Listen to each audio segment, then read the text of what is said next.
Olá, meus caros amigos e amigas, eu sou o professor Heron e você está no canal Heron Educador. Hoje eu vou falar de um assunto polêmico que tem muito a ver com esse momento, digamos assim, que estamos passando de negacionismo quanto à ciência. Vamos conversar sobre a evolução das espécies e, mais precisamente, de onde surgiu o homem. E, para tanto, precisamos da biologia e de seu bom senso de saber diferenciar fé de ciência. Ainda que eu saiba que a fé e a ciência andaram e ainda andam juntas em muitos temas, os radicalismos e interpretações literais sobre a religião podem distanciar as pessoas de alguns temas chaves para a nossa história. Sendo assim, vem comigo, vamos conversar sobre o surgimento do homem e seu contexto histórico.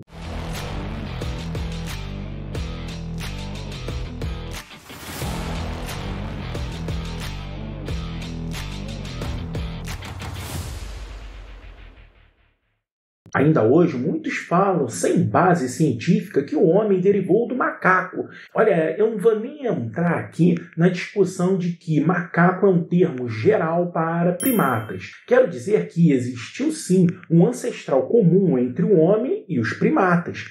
Isso ocorreu há mais ou menos 7.400.000 anos atrás. Olha, é claro, de lá para cá muita coisa mudou e as espécies foram evoluindo. Segundo Charles Darwin, havia uma seleção natural, onde os que mais se adaptaram por meio de mutações sobreviviam e os que não se adaptaram morriam. Isso em um longo processo evolutivo de milhares de anos, onde, aos poucos, fomos nos adaptando às condições do meio que vivemos e se diferenciando dos demais primatas. Queria que você prestasse bem atenção nesse ponto da nossa conversa.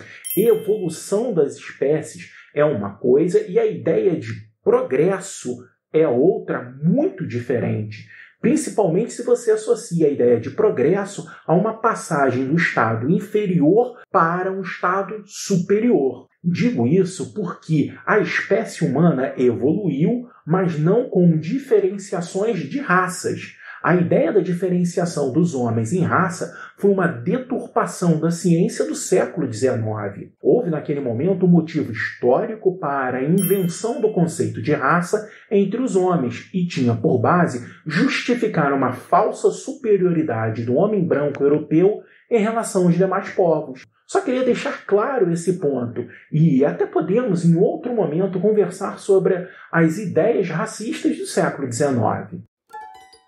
Mas, voltando a Charles Darwin, sua teoria da evolução das espécies, podemos, a grosso modo, dizer que evoluímos dos primeiros seres vivos existentes na Terra, ou seja, moluscos e artrópodes. Esses seres existiram aí há cerca de 540 milhões de anos atrás. Eles foram tendo mutações, se adaptando ao meio e se diversificando.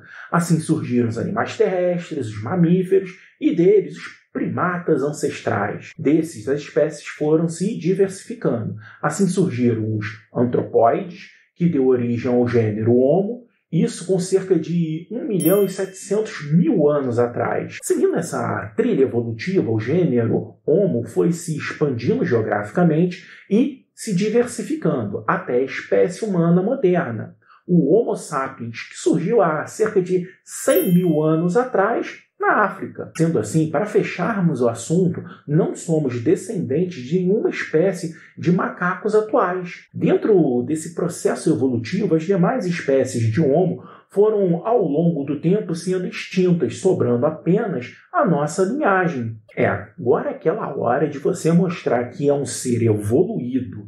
Você vai dar um like aqui nesse vídeo e vai se inscrever no meu canal. O processo evolutivo assim será garantido.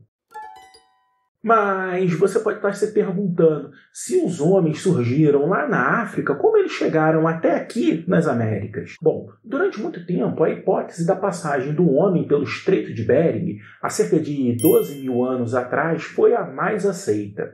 Nesse período, os oceanos teriam baixado cerca de 120 metros, abrindo verdadeiros caminhos entre os continentes. Hoje, existem indícios da chegada dos primeiros homens nas Américas através de rotas marinhas pelo Pacífico, com data de chegada de cerca de 15 mil anos atrás. Olha, inclusive existem estudos importantes sobre esse assunto realizado por um brasileiro, o Walter Neves. Ele apresenta a teoria dos dois componentes biológicos, um vindo da África e outro vindo da Ásia. O fóssil Luzia achado no Brasil tem sido objeto de estudos sobre o tema há bastante tempo e, por muita sorte do destino, não foi destruído pelo incêndio que acabou com o Museu Nacional no Rio de Janeiro. E, para encerrar, eu quero dizer que estamos muito longe de um consenso sobre a chegada dos homens aqui na América e que muitas outras teorias estão surgindo em meio a novas e mais modernas pesquisas. Eu vou ficando por aqui e agradeço demais a você por permitir que juntos possamos evoluir nosso conhecimento através dessa conversa.